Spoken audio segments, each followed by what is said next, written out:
Namaku adalah Rina. Aku berumur 37 tahun dan tidak pernah menyangka undangan pernikahan di sebuah desa kecil di Jawa Tengah akan mengubah hidupku selamanya. Tapi percayalah, ini baru permulaan ceritaku yang sebenarnya. Hari itu aku sedang menyiapkan diri di rumah ibu di desa Karanganyar, tempat aku dibesarkan. Udara hangat menyelimuti rumah kayu tua dengan aroma teh melati yang menenangkan. Aku mengenakan kebaya pastel berwarna peach dengan sulaman halus di bagian lengan, dipadukan dengan kain batik parang yang membalut pinggangku dengan anggun. Sepatu sandal berwarna krem dengan hak rendah membuatku nyaman tapi tetap elegan. Kalung mutiara dan anting kecil berbentuk bunga melengkapi penampilanku, sedikit menggoda tapi tetap sopan, sesuai dengan aturan acara. Eva, sahabatku sejak kecil, akan menikah hari ini. Aku diminta menjadi pengiring pengantin. Awalnya aku senang, tapi juga gugup. Aku selalu pendiam dan lebih suka diam di balik layar, bukan jadi pusat perhatian. Tapi aku bertekad menjalani hari ini dengan sepenuh hati. Saat sedang membantu Eva mengatur bunga dan menyiapkan riasan terakhir di balai desa, tiba-tiba masuk seorang laki-laki muda. Namanya Dimas, adik laki-laki pengantin pria yang belum pernah aku temui sebelumnya. Dimas berusia 22 tahun, tinggi dan atletis, dengan mata coklat yang tajam tapi hangat. Rambutnya hitam dan sedikit bergelombang, mengenakan kemeja batik lengan panjang warna coklat tua yang digulung sampai siku, celana bahan hitam rapi, dan sepatu kulit hitam yang tampak baru, namun sudah terasah gaya santainya. Senyum nakalnya mampu membuat siapa saja luluh, bahkan aku yang biasanya kaku pun merasa jantungku berdetak lebih cepat. Dia mendekatiku saat aku sedang berdiri di depan cermin, mengenakan kebaya pengiring cantik berwarna peach yang dipilih Eva dengan penuh cinta. Dengan suara lembut tapi penuh keyakinan, dia berbisik, "Kalau aku pengantin pria, aku pasti langsung ambil kamu." Aku hanya bisa tersenyum malu dan menunduk, merasa wajahku memerah seperti sambal terpedas di warung dekat rumah. Selama hari itu, Dimas terus muncul di saat-saat tak terduga.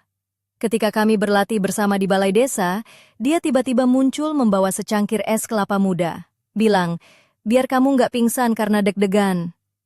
Aku tertawa kecil, merasa ada kehangatan yang aneh namun menyenangkan di antara kami.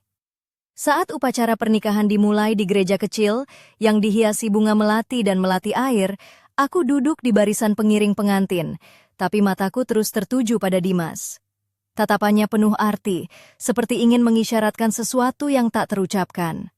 Aku tahu, hatiku sedang bermain-main dengan perasaan yang selama ini kubungkam. Ketika resepsi dimulai di aula desa yang sederhana tapi meriah, musik gamelan mengalun lembut, dan lampu warna-warni menerangi wajah-wajah bahagia, Dimas duduk di sampingku. Tangannya sesekali menyentuh tanganku, lembut dan penuh arti. Kami berbicara tentang musik yang kami sukai. Aku suka keroncong, dia suka indie pop. Tentang impian yang belum pernah kuberitahu siapapun. Saat dia memberikan selembar tisu, tangan kami bersentuhan, dan aku merasakan getaran yang membuat bulu kuduku berdiri. Malam itu, di bawah sinar bulan yang lembut, dia mengajakku berjalan ke taman belakang balai desa. Suasana sepi dan tenang, hanya suara jangkrik dan angin sepoi-sepoi yang menemani. Dimas menatapku dengan intensitas yang membuatku merasa seperti sedang dibaca dari dalam jiwa. "Rina, kamu punya sesuatu yang membuat aku tak bisa berhenti memikirkanmu," bisiknya. Jari-jarinya perlahan menyusuri lenganku, lalu ke pinggangku. Aku merasa seperti sedang menari dalam mimpi, tapi aku sadar ini nyata dan berbahaya. Aku tahu, aku sudah jatuh ke dalam permainan api yang bisa membakar segalanya. Tiba-tiba, suara langkah kaki menghentikan momen itu. Seorang pria masuk ke taman. Dia adalah kakak Dimas, Pak Wira, yang datang dari Semarang. Wajahnya tegas dan penuh ketegangan. "Rina, kita harus bicara," katanya dengan suara berat dan serius. Dimas tampak terkejut, tapi juga takut. Wira melanjutkan, "Aku tahu apa yang terjadi antara kalian. Ini tidak sesederhana yang kamu kira. Masa lalu Dimas penuh rahasia yang bisa menghancurkan semua." Aku berdiri di tengah badai emosi, antara hasrat dan ketakutan, antara cinta dan rahasia yang mengancam. Apa yang akan terjadi selanjutnya? Akankah aku mampu menghadapi semua ini? Atau aku akan kehilangan segalanya? Cerita ini baru saja dimulai. Ada sesuatu yang tersembunyi di balik senyum Dimas, sesuatu yang akan mengubah hidupku selamanya. Dan aku siap mengungkapnya, meski harus mempertaruhkan segalanya. End of part 1. Malam itu, setelah percakapan penuh ketegangan dengan Pak Wira, aku duduk termenung di beranda rumah ibuku. Angin malam yang dingin menyapu lembut, membuat bulu kuduku meremang. Aku meraih segelas teh hangat, tapi rasanya pahit, seperti perasaan yang bergolak dalam dadaku. Kebaya peach yang tadi kupakai terasa semakin berat, seolah ikut menanggung beban rahasia yang baru saja terungkap. Aku masih membayangkan tatapan mata Dimas, mata coklat yang seolah menyimpan cerita kelam di balik kilau pesonanya. Kenapa dia menyembunyikan sesuatu dariku? Aku bertanya-tanya, apakah aku sudah terlalu jauh terjerat dalam permainan ini tanpa sadar? Esok harinya, suasana desa Karanganyar tetap cerah dan riuh. Anak-anak berlarian di jalanan berlubang kecil, suara burung cucak rawa bersahutan di pohon mangga depan rumah. Aku mengenakan kebaya hijau muda dengan motif bunga melati yang halus, dipadukan dengan kain batik mega mendung yang membungkus pinggangku dengan anggun. Sepatu sandal berwarna coklat muda membuat langkahku ringan, tapi hatiku berat.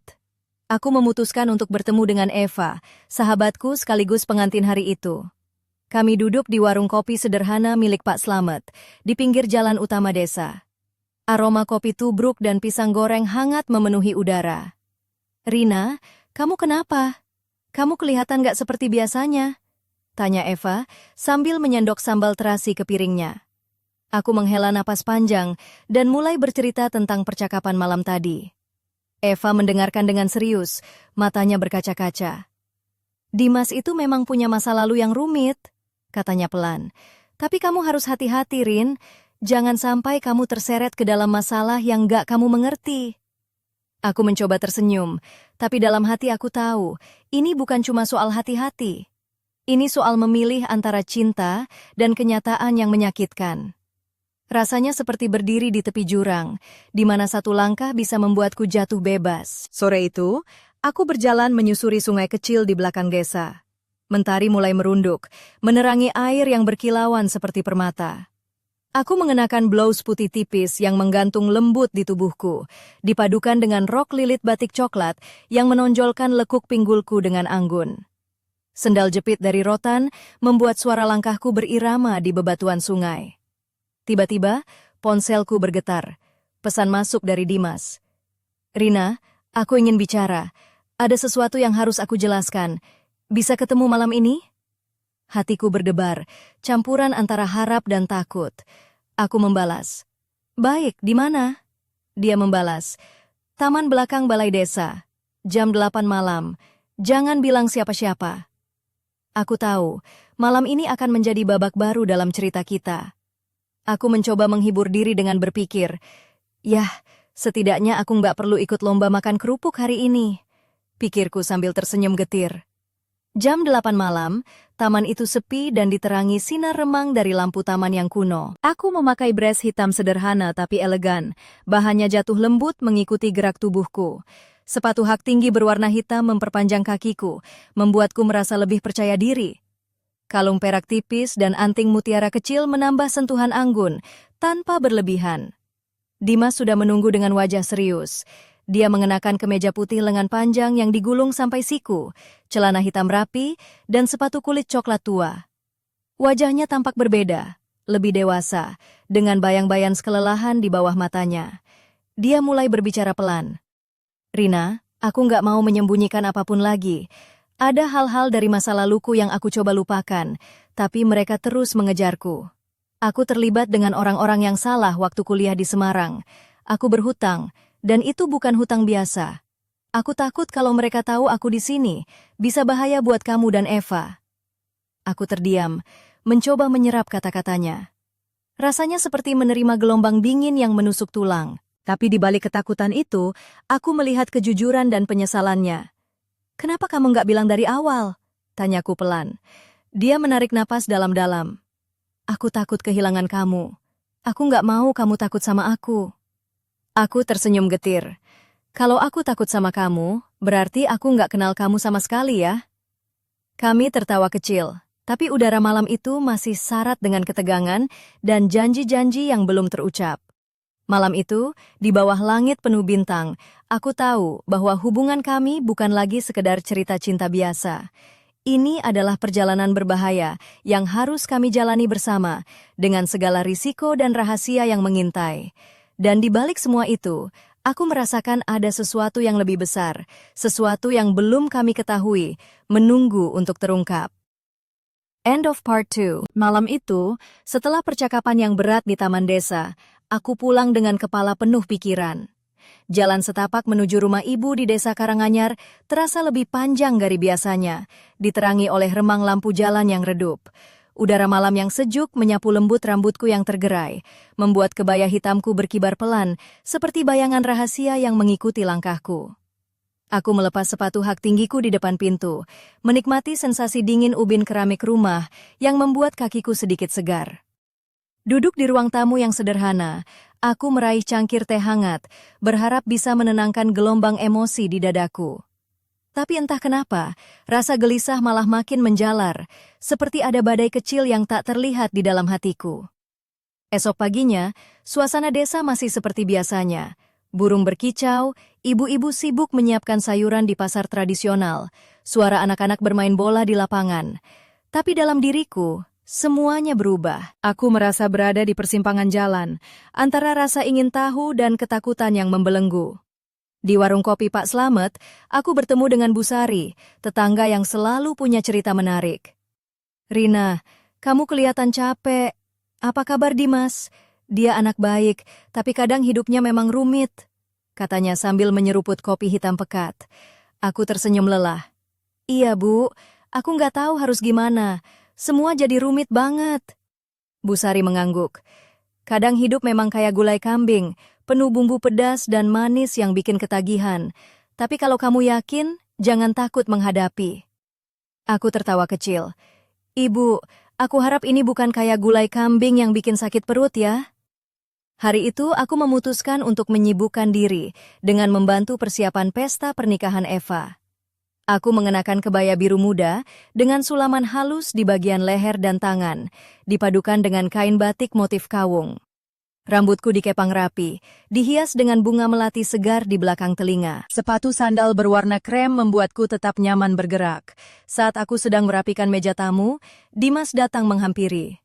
Kali ini dia mengenakan kemeja putih polos dan celana jeans hitam, tampak lebih santai, tapi tetap memancarkan pesona yang sulit kusangkal. "Kamu kelihatan cantik sekali hari ini, Rin," katanya sambil tersenyum nakal. Aku membalas, "Kafo kamu terus-terusan gombal, aku bisa saja jadi lupa lagi. Kenapa aku harus waspada sama kamu?" Dia tertawa.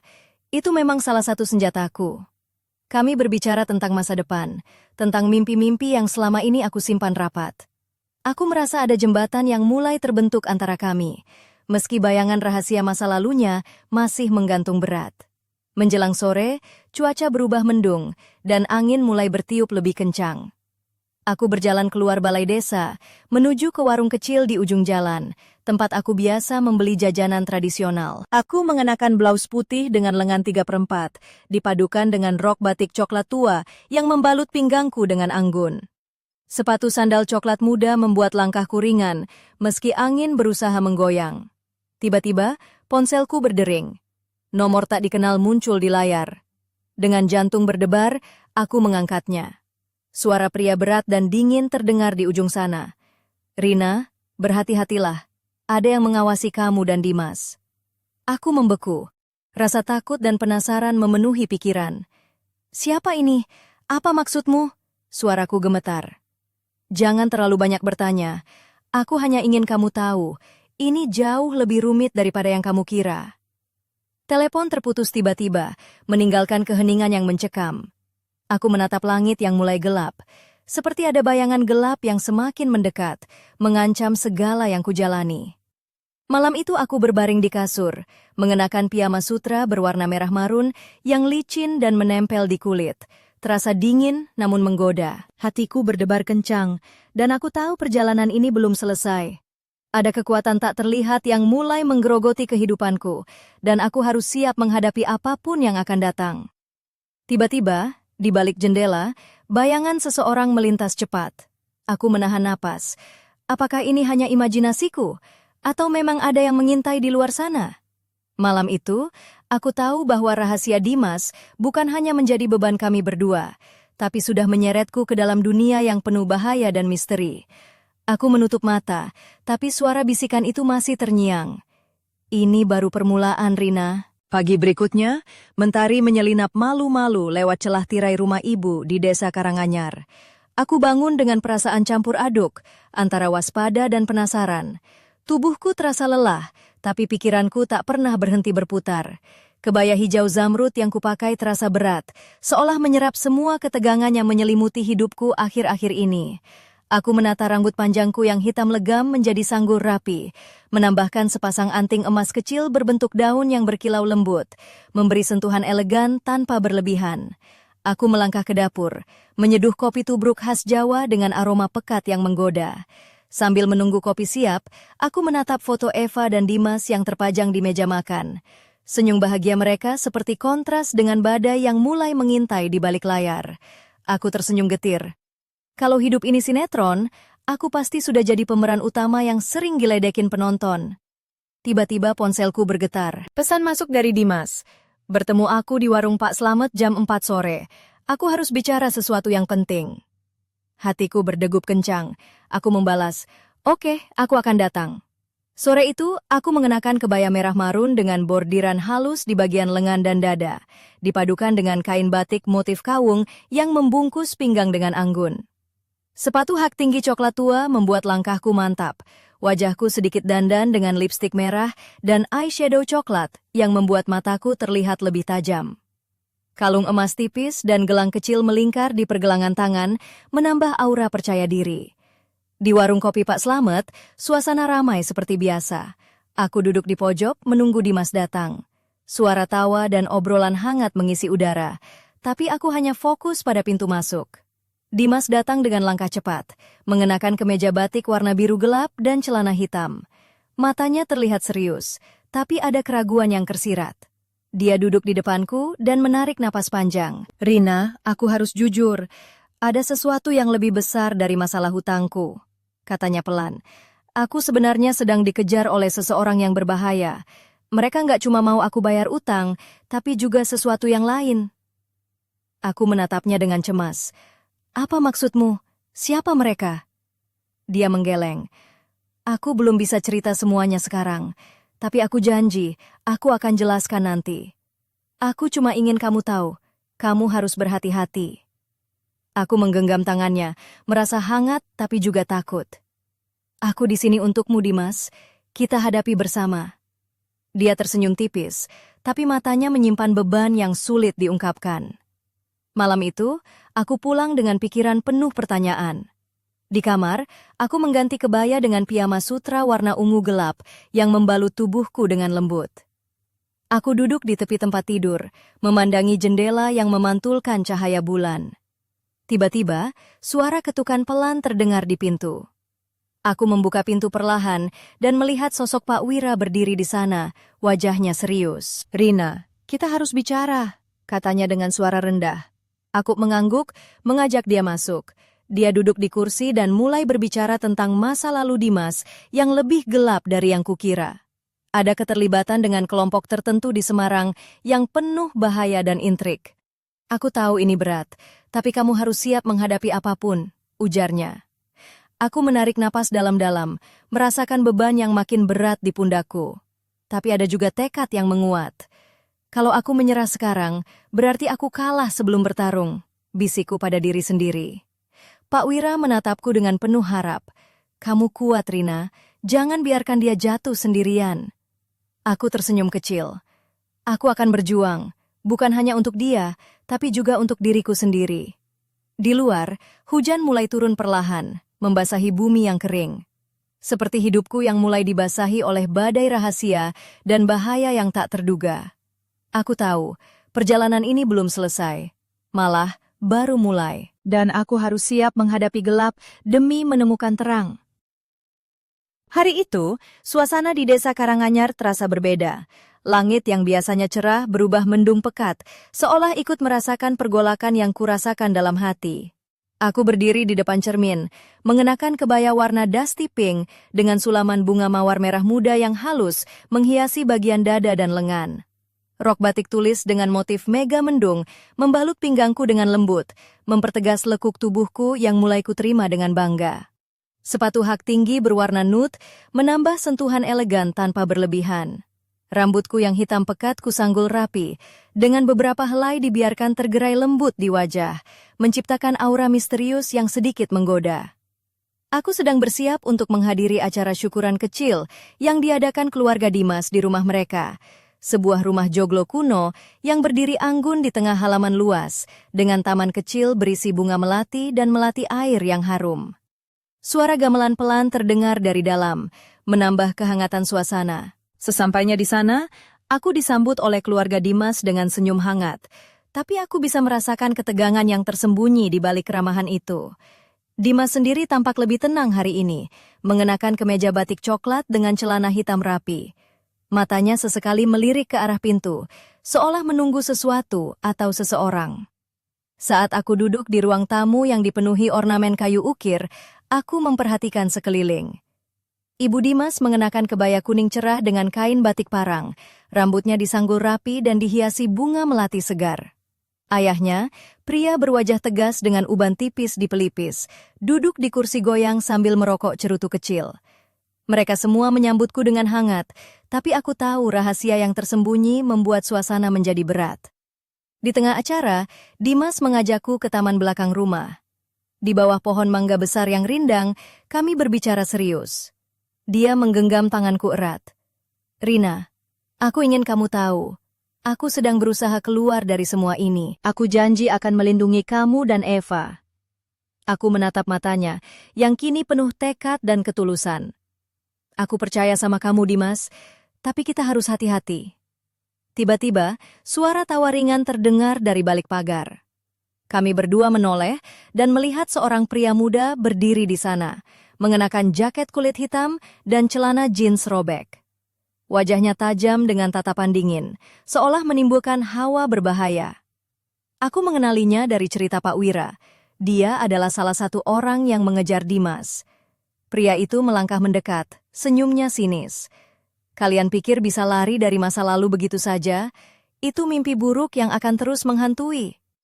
Dimas menggenggam lenganku lebih erat, tapi aku merasakan getaran ketakutan mengalir di tubuhnya. Aku mencoba tersenyum, berusaha menyembunyikan kegugupanku. Kami nggak mau masalah, tolong jangan ganggu. Pria itu tertawa. Masalah? Kalian sudah tenggelam di dalamnya. Dan aku di sini untuk memastikan kalian membayar harga yang sebenarnya. Aku mengusap keringat dingin di dahiku. Dimas, kita harus cari jalan keluar. Aku nggak mau kehilanganmu. Dia menatapku dengan mata berkaca-kaca. Aku juga nggak mau kehilangan kamu, Rina. Malam itu, kami kembali ke rumah dengan perasaan yang campur aduk. Aku mengganti kebaya dengan dress satin merah tua yang pas di badan, dengan potongan leher yang lembut dan punggung terbuka sedikit, menambah kesan sensual namun tetap elegan. Sepatu hak tinggi hitam yang kupakai membuat langkahku yakin, meski hatiku masih berdebar. Di kamar, aku duduk di depan cermin merenung. Bayangan pria itu, ancaman yang semakin nyata, terus menghantui pikiranku. Apa aku benar-benar siap menghadapi badai ini? Atau aku hanya sedang terjebak dalam mimpi yang berbahaya? Tiba-tiba, ponselku bergetar, pesan dari nomor tak dikenal. Jangan percaya semua orang di sekitarmu, ada yang ingin melihatmu jatuh. Aku menatap layar dengan mata membelalak, jantung berdegup kencang. Siapa yang mengirim pesan ini? Dan apa maksud sebenarnya? Pertanyaan itu menggantung di udara, menambah misteri yang membuat malamku semakin tak nyenyak. End of part 5. Malam itu, aku duduk di tepi ranjang sambil memegang ponsel yang masih memperlihatkan pesan misterius itu. Suasana kamar yang remang diterangi oleh lampu tidur berwarna kuning lembut, seakan menambah kesan dramatis dalam hatiku. Aku mengenakan piada sutra berwarna burgundi yang membelai kulitku dengan sensasi halus dan sedikit menggoda, memantulkan cahaya lampu dengan kilauan lembut. Rambut hitamku tergerai bebas, menutupi sebagian bahuku, memberi kesan sensual yang tak aku sadari sebelumnya. Hatiku berdebar antara rasa takut dan penasaran. Siapa yang mengirimi aku pesan itu? Dan apa maksud sebenarnya? Aku mencoba menenangkan diri dengan menarik napas dalam-dalam, tapi bayangan ancaman itu terus menghantui pikiranku. Keesokan paginya, aku memutuskan untuk mencari tahu lebih banyak. Dengan mengenakan batik krem bermotif bunga-bunga kecil, dipadukan dengan kebaya putih tipis yang menonjolkan lekuk tubuhku secara elegan, aku melangkah ke pasar tradisional Desa Karanganyar. Sepatu sandal coklat muda yang nyaman membuat langkahku ringan meski panas mentari terasa menyengat. Di pasar, aku bertemu dengan Pak Joko, seorang lelaki parubaya yang sering membantu keluarga kami dengan pekerjaan kecil. Ia dikenal ramah, tapi juga punya informasi yang tajam tentang segala hal yang terjadi di desa. "Ada apa, Rina? Kamu kelihatan gelisah," tanya Pak Joko sambil mengelap keringat di dahinya. Aku ragu sejenak, lalu memutuskan untuk membuka sedikit rahasia. "Pak Joko, ada orang yang mengancam aku dan Dimas. Dia bilang ada yang ingin melihat aku jatuh." Pak Joko menatapku serius. "Kalau begitu, kamu harus ekstra hati-hati. Di desa kecil seperti ini, rahasia cepat tersebar, dan bahaya bisa datang dari mana saja." Aku mengangguk. "Aku tahu, Pak, tapi aku nggak bisa terus lari." Pak Joko tersenyum tipis. "Kalau kamu butuh bantuan, bilang saja. Jangan biarkan dirimu sendirian." Setelah berbincang dengan Pak Joko, aku merasa sedikit lega, tapi juga menyadari bahwa aku harus lebih waspada dari sebelumnya. Siang itu, aku kembali ke rumah dan memutuskan untuk menulis surat kepada Eva, sahabatku yang selalu kuanggap sebagai saudara sendiri. Aku mengenakan kebaya biru laut dengan bordiran putih halus, dipadukan dengan kain batik parang yang membalut pinggangku dengan anggun. Rambutku disanggul longgar, memberi kesan anggun namun santai. Saat menulis, aku menyelipkan candaan kecil di surat itu. "Eva, kalau aku jadi pengantin, aku janji nggak akan bikin drama kayak sinetron. Tapi kalau Dimas terus begini, aku mungkin butuh kamu jadi detektif pribadi." Aku tertawa kecil sendiri, merasa sedikit ringan meski masalah belum selesai. Malam harinya, Dimas datang ke rumah ibuku. Dia mengenakan kemeja putih dengan motif batik kecil di kerah dan lengan, celana hitam, dan sepatu kulit coklat yang mulai terlihat usang kazaring dipakai. Matanya terlihat lelah, tapi senyumnya tetap hangat.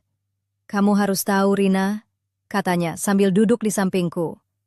"Aku nggak akan biarkan siapapun menyakitimu. Kita akan hadapi ini bersama." Aku menatapnya, merasakan getaran hangat yang mengalir dari genggam tangannya. "Aku percaya sama kamu, Dimas, tapi aku juga takut." Dia membalas, "Takut itu manusiawi, tapi jangan biarkan takut mengalahkan kita." Kami duduk diam sejenak, menikmati keheningan yang penuh makna. Di balik semua badai yang menghadang, aku tahu aku tidak sendiri. Namun, di balik pintu rumah yang tertutup rapat, bayangan gelap terus mengintai.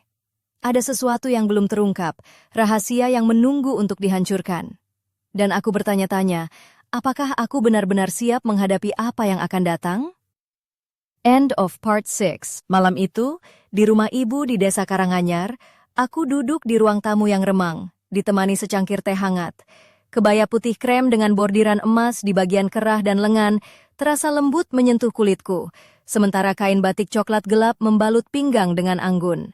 Sepatu sandal berhak rendah berwarna coklat muda kugantung rapi di dekat pintu, agar aku bisa bergerak bebas tanpa hambatan.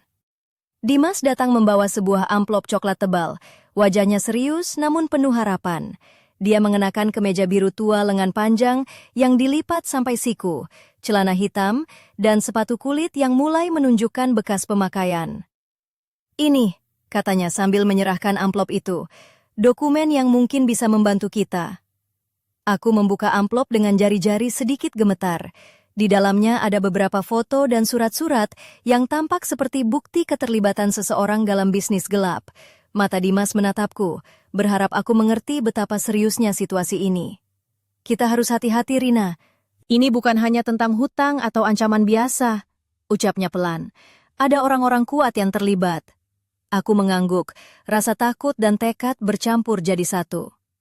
"Kalau begitu, kita harus cari cara untuk melindungi diri dan orang-orang yang kita sayangi." Malam itu, Aku memilih mengenakan dress hitam panjang dengan potongan simpel namun elegan yang membalut tubuhku dengan pas tanpa berlebihan. Rambutku aku ikat setengah, memperlihatkan leher dan bahu yang lembut.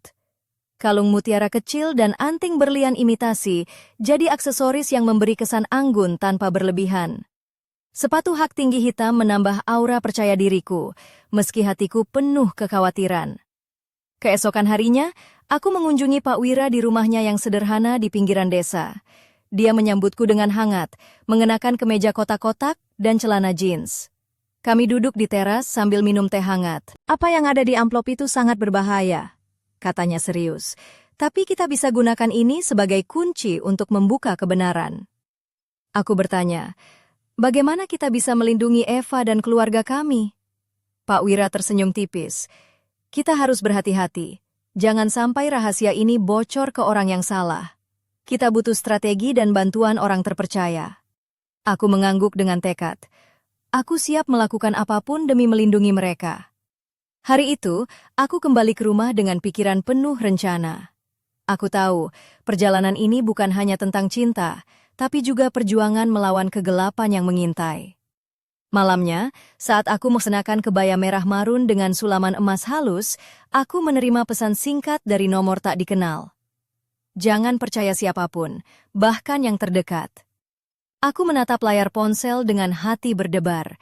Siapa yang mencoba mempermainkan kami, dan apa tujuan sebenarnya? Di balik semua itu, aku sadar satu hal. Rahasia terbesar belum terungkap, dan aku harus siap menghadapi apapun yang datang. Hujan turun deras malam itu di desa Karanganyar, menciptakan irama gemericik yang mengiringi kegelisahan dalam hatiku.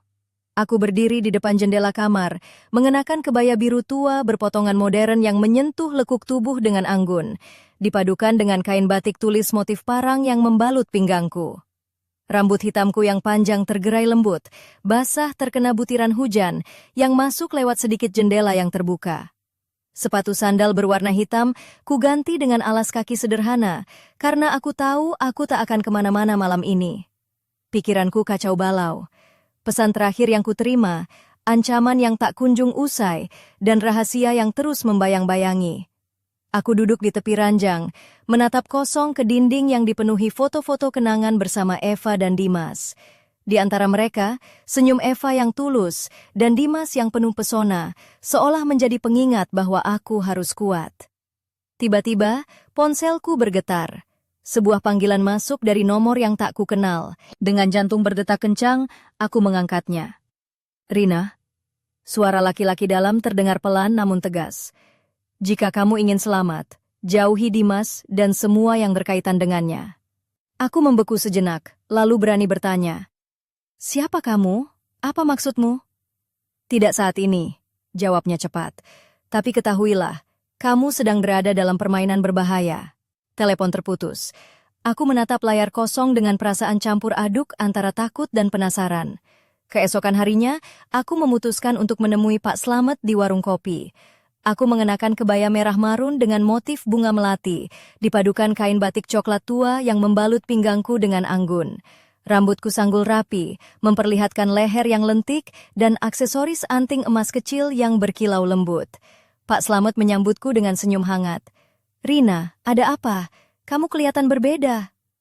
Aku bercerita singkat tentang ancaman yang kuterima. Pak Slamet mengangguk serius. Di desa kecil seperti ini, musuh bisa datang tanpa terlihat. Kamu harus lebih waspada. Aku tertawa kecil. Iya, Pak. Rasanya kayak lagi main petak umpet sama bayangan sendiri. Dia tersenyum. Kalau butuh bantuan, bilang saja. Aku punya beberapa teman yang bisa dipercaya. Malam itu, aku duduk di taman belakang rumah ibu, mengenakan dress hitam sederhana dengan potongan leher V yang elegan dan punggung terbuka sedikit, menambah kesan sensual tapi tetap sopan. Sepatu hak tinggi hitam kuganti dengan sandal datar agar lebih nyaman. Dimas datang membawa payung besar, wajahnya tampak lelah tapi penuh perhatian. Dia menyentuh tanganku lembut. Rina, aku janji akan melindungi kamu. Kita hadapi ini bersama. Aku tersenyum. Aku percaya sama kamu, Dimas, tapi kita harus lebih berhati-hati. Di bawah rintik hujan yang mulai reda, kami berdiri berdua. dikelilingi oleh gelap dan misteri yang belum terpecahkan. Sebuah janji terucap dalam diam, bahwa apapun yang terjadi, kami akan melangkah bersama. Namun, di balik bayangan malam itu, ada sesuatu yang mengintai. Sebuah rahasia yang menunggu waktu untuk terungkap dan mengubah segalanya. End of Part 8. Malam itu, di sebuah aula kecil di Balai Desa Karanganyar, pesta pernikahan Eva mulai memasuki puncak kegembiraan. Lampu-lampu gantung berwarna-warni berkelip lembut, menciptakan suasana hangat dan meriah. Aku berdiri di sudut ruangan, mengenakan kebaya merah marun dengan sulaman halus berwarna emas, yang membalut tubuhku dengan pas tanpa berlebihan. Rok batik tulis motif kawung menambah kesan anggun dan tradisional. Rambutku disanggul rapi, dengan beberapa helai yang terurai lembut di sisi wajah, memberi sentuhan sensual yang sopan. Sepatu hak tinggi hitam menambah tinggi dan percaya diriku saat melangkah. Di tengah keramaian, mataku mencari sosok Dimas. Dia berdiri di dekat panggung, mengenakan setelan jas hitam yang rapi, dasi merah marun sedikit terlepas, memberi kesan santai namun maskulin. Saat pandangan kami bertemu, senyumnya yang hangat langsung membuat hatiku berdegup lebih cepat. Saat lagu lambat mulai mengalun, Dimas mendekat dan meraih tanganku. "Maukah kau menari denganku?" Tanyanya dengan suara lembut. Aku tersenyum dan mengangguk, mengikuti langkahnya ke lantai dansa. Pelukan hangatnya membuatku merasa aman, meski badai masalah masih mengintai di luar sana. Kami menari perlahan, gerakan kami serasi seperti sudah terbiasa. Tangan Dimas meluncur lembut ke punggungku, sementara aku meletakkan tangan di bahunya. Suasana seolah membeku, hanya untuk kami berdua. Tiba-tiba, suara pintu terbuka keras mengagetkan semua orang. Seorang pria tinggi dengan wajah keras dan mata tajam memasuki ruangan. Pak Wira berdiri di sampingnya, wajahnya serius. Pria itu menatap Dimas dengan tajam, lalu berbalik ke arah para tamu. "Ada yang perlu kalian ketahui," suaranya menggema. Suasana berubah menjadi tegang. Semua mata tertuju pada pria itu, penasaran dan waspada. Dia mulai bercerita tentang masa lalu Dimas yang sebenarnya, keterlibatannya dengan kelompok berbahaya di Semarang, dan ancaman yang kini membayangi. Aku merasakan tubuhku gemetar, tapi berusaha tetap tenang. Dimas menggenggam tanganku lebih erat, seolah memberi aku kekuatan. Setelah pria itu selesai, Pak Wira melangkah maju. "Kami di sini untuk membantu, bukan menghukum. Tapi kalian harus siap menghadapi konsekuensinya." Aku menatap Dimas, melihat ketulusan dan penyesalannya. Dalam hatiku, aku tahu ini bukan akhir, tapi awal dari perjalanan yang berat dan penuh liku. Malam itu, meski bayangan gelap menghantui, aku merasa lebih kuat karena ada cinta yang nyata di sisiku. Namun, di balik semua itu, sebuah pesan misterius masuk ke ponselku. "Segalanya belum selesai. Waspadalah." Aku menatap layar dengan mata membelalak, merasa dikepung oleh rahasia yang semakin dalam dan bahaya yang semakin nyata. End of Part 9. Malam itu, setelah pesta pernikahan selesai, aku berdiri di balkon rumah ibu yang menghadap ke hamparan sawah luas di Desa Karanganyar. Angin malam menerpa lembut kebaya merah marun yang masih kupakai, membuat kainnya berkibar pelan seperti bisikan rahasia yang belum terungkap. Sepatu hak tinggiku kugantung di sudut, dan kakiku telanjang menyentuh lantai dingin, memberikan sensasi nyata di tengah kekacauan pikiranku. Di kejauhan, palmu lampu desa berkelap-kelip, menciptakan pemandangan yang tenang namun penuh misteri. Aku memejamkan mata sejenak, menarik napas dalam-dalam, mencoba menenangkan badai yang berkecamuk di dalam dada. Dimas datang menghampiriku, mengenakan kemeja putih lengan panjang yang separuh digulung, dengan celana hitam rapi. Matanya yang biasanya cerah, kini menyimpan kelelahan dan beban yang tak terucapkan. Dia meraih tanganku dan menggenggamnya erat. "Rina, aku tahu ini bukan perjalanan yang mudah."